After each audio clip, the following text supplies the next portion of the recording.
E per voi è un modo da stare insieme. Guarda, queste cose per noi sono proprio la nostra base, lo facciamo proprio volentieri, proprio la compagnia, stare insieme e poi per questo scopo, per i malati del Tigullio, Mordini, noi tutti gli anni lo facciamo questa cosa, anche oggi siamo proprio al completo, non c'è più posto, vuol dire che la gente ci tiene sia a noi ma soprattutto per lo scopo a cui è fatta questa cosa. Non solo stoccafisso. Non solo sto caffè, è vero, ne approfittiamo, facciamo anche due testaroli, non ne muovo mai quest'anno, allora facciamo anche posto che fiscio. La ricetta del testarolo com'è?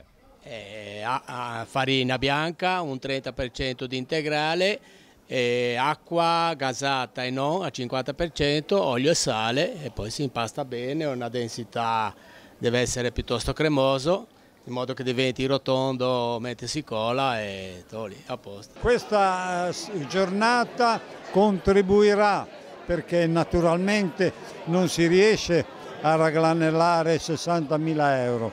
Dobbiamo acquistare un ecografo per il reparto di ostetricia e ginecologia dell'ospedale di Lavagna.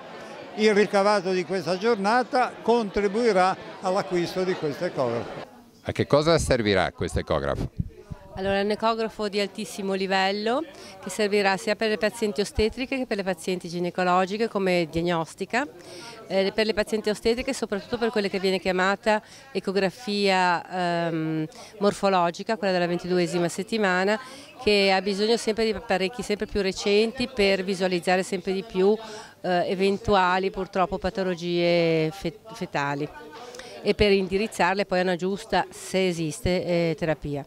Per le pazienti ginecologiche la prevenzione dei tumori sia dell'utero che dell'ovaio, ma soprattutto abbiamo intenzione di iniziare lo studio del pavimento pelvico con la ecografia 3D transvaginale proprio per indirizzare le pazienti verso un intervento adeguato.